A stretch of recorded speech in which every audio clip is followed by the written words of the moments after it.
ফলহারিণী অমাবস্যার দিন ফুলেও মুখে তুলবেন না এই 5টি খাবার, নতুবা সারা বছর নানা প্রকার রোগ জ্বালা যন্ত্রণায় ভুগতে হবে। মা কালী অশুভ শক্তির বিনাশ করেন, সর্বসংকট মুক্ত করেন। তাই মা সহায় না থাকলে পরিবারে আপদ বিপদ লেগেই থাকবে। তাই আজকেই সাবধান হয়ে যান। নমস্কার বন্ধুরা, ভক্তিমূলক কথা চ্যানেলে জানাই আপনাদের সকলকে স্বাগত। বন্ধুরা, আশা করছি ঈশ্বরের আশীর্বাদে আপনারা প্রত্যেকেই ভালো আছেন এবং সুস্থই আছেন। জ্যৈষ্ঠ মাসের অমাবস্যা তিথিটিকে বলা হয় ফলহারিণী অমাবস্যা, কারণ মা এই দিনটায় ভক্তদের সমস্ত কর্মের ফল হরণ করেন এবং তাদের মধ্যে মোক্ষ অথবা কাঙ্ক্ষিত ফল প্রদান করে থাকেন। এই বিশেষ দিনে মা কালীর পূজা অর্চনা করার সাথে সাথে খাদ্য খাবারের যে বিধি নিষেধ আছে সেটি অবশ্যই সকলের পালন করা উচিত। সনাতন ধর্মে খাদ্য খাবারের গ্রহণ করার কিছু নিয়ম বিধি আছে, প্রত্যেকের সেটা মেনে চলা উচিত। প্রত্যেক মাসের অমাবস্যা, পূর্ণিমা এবং একাদশী তিথিতে বিশেষ বিশেষ কিছু খাবার আছে, সেগুলি গ্রহণ করলে শরীর কিন্তু স্বাদ দেয় না এবং তার ফলে দেখবেন সারা বছর শরীরে নানা রকম রোগ জ্বালা যন্ত্রণা লেগে থাকে। আর এই যে ফলহারিণী অমাবস্যা তিথি, এই যে অমাবস্যাটি, এটি বছরের আর 11টি যে অমাবস্যা আছে তার থেকে একেবারেই আলাদা। এই অমাবস্যা তিথিতে মা অবশ্যই তার ভক্তদের ডাকে সাড়া দেন, মা তাদের কাঙ্ক্ষিত ফলও প্রদান করেন। তাই বন্ধুরা, নিরামিষ খাবারের মধ্যেও ফলহারিণী অমাবস্যাতে বিশেষ কিছু খাদ্য খাবার আছে যেগুলো কিন্তু গ্রহণ করা উচিত নয়, তাহলে হিতে বিপরীত হয়। এবং মা কালীর যতই পূজা অর্চনা করুন, যদি আপনি ভুল কিছু খাবার খেয়ে নেন তাহলে আপনার সমস্ত পূজা অর্চনাই বৃথা হয়ে যায়। তাই আমার সকল বন্ধুদের কাছে অনুরোধ করব, আজকের এই ভিডিওটি একদম স্কিপ না করে সম্পূর্ণ দেখবেন। দেখার পর যদি ভালো লাগে তাহলে অবশ্যই একটি লাইক করবেন এবং কমেন্টসে লিখবেন জয় মা কালীর জয়। এবং বন্ধুরা, অবশ্যই ভিডিওটি সবার জানার সুবিধার্থে শেয়ার করবেন আপনাদের নিকট আত্মীয় স্বজন এবং বন্ধুবান্ধবদের সাথে। চলুন বন্ধুরা, আসা যাক মূল পর্বে। প্রথমেই আপনাদের বলে দিই এই বছর ফলহারিণী অমাবস্যার উপবাস কবে রাখবেন এবং খাদ্য খাবারের বিধি নিষেধ কবে পালন করবেন। এই বছর যেহেতু ইংরেজির 5ই জুন, বাংলার 22শে জ্যৈষ্ঠ বুধবার দিন অমাবস্যা তিথি পড়ছে এই বুধবার রাত্রি 7:15 থেকে, আর অমাবস্যা তিথি থাকছে বৃহস্পতিবার বিকেল 5:53 পর্যন্ত।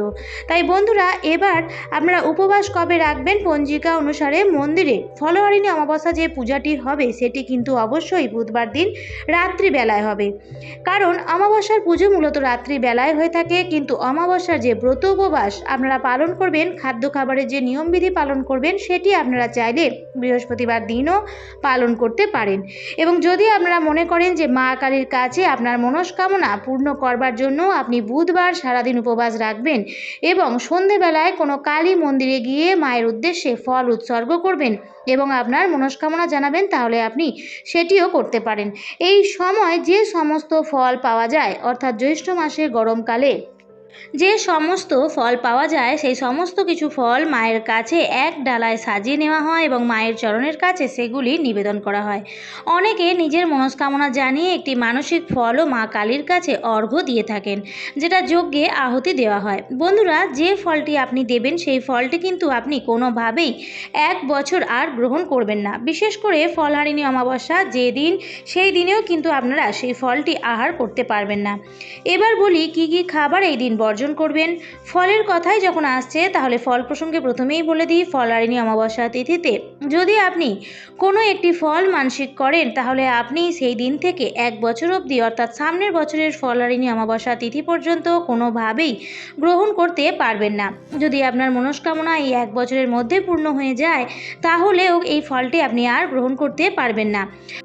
অনেকে এই ফল দিয়ে থাকেন কোনো মনস্কামনা ছাড়াই মায়ের কাছে জ্যৈষ্ঠ মাসে সমস্ত ফল দিয়ে থাকেন। বন্ধুরা, যে যে ফল আপনি মাকে এই দিন নিবেদন করবেন সেই সমস্ত ফলগুলি আপনি উপবাসে খাবেন না।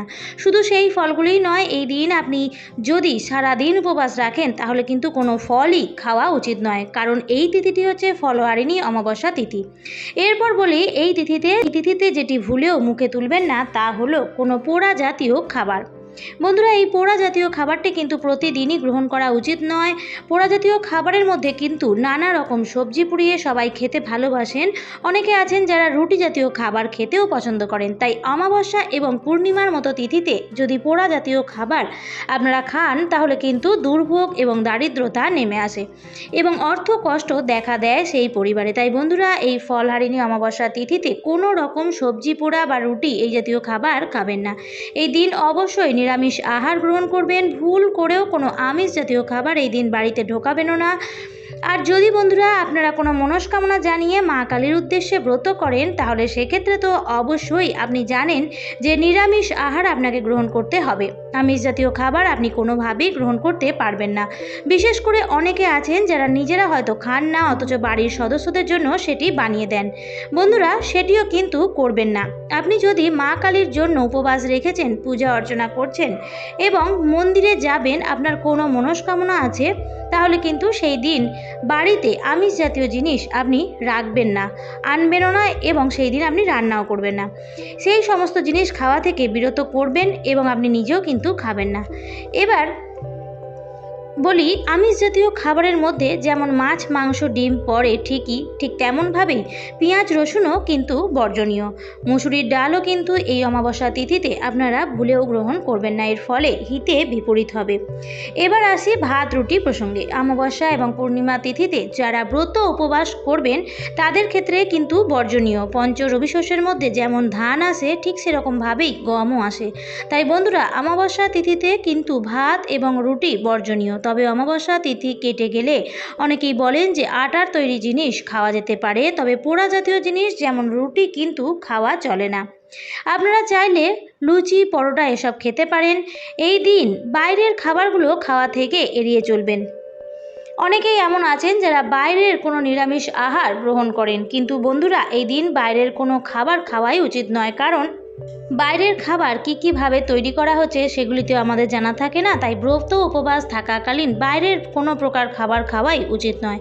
তাই এই দিন বাইরের খাবারগুলো খাওয়া থেকে এড়িয়ে চলাই উচিত। এর ফলে আপনি সারা বছর সুস্থ নিরোগ থাকতে পারবেন এবং মা কালী সর্বসংকট থেকেই মুক্ত করবেন। বন্ধুরা, এই দিন কিন্তু মা তার ভক্তদের সমস্ত কর্মের ফল হরণ করে থাকেন এবং তাদের কাঙ্ক্ষিত ফল বা মোক্ষ ফল প্রদান করে থাকেন। তাই বন্ধুরা, এই ফলহারিণী অমাবস্যার দিন নিষ্ঠা ভক্তির সঙ্গে মায়ের আরাধনা করতে যদি পারেন তাহলে দ্রুত আপনার যাবতীয় সমস্ত বাধা বিপত্তি এবং সমস্যা মায়ের কৃপায় দূর হয়ে যাবে। আশা করছি বন্ধুরা ভিডিওটি আপনাকে সমৃদ্ধ করেছে। আজকের পর্বটি আমি এখানেই শেষ করছি। আজকের এই ভিডিওটি যদি আপনাদের ভালো লাগে এবং একটু হলেও যদি উপকারে লাগে তাহলে ভিডিওটি অবশ্যই কিন্তু লাইক, কমেন্ট এবং শেয়ার করবেন বন্ধুরা। আর যদি চ্যানেলে নতুন হন তাহলে অবশ্যই চ্যানেলটিকে সাবস্ক্রাইব করে আমার সাথে থাকবেন। দেখা হবে নতুন আরেকটি ভিডিও নিয়ে। সবাই খুব ভালো থাকবেন, সুস্থ থাকবেন। ধন্যবাদ।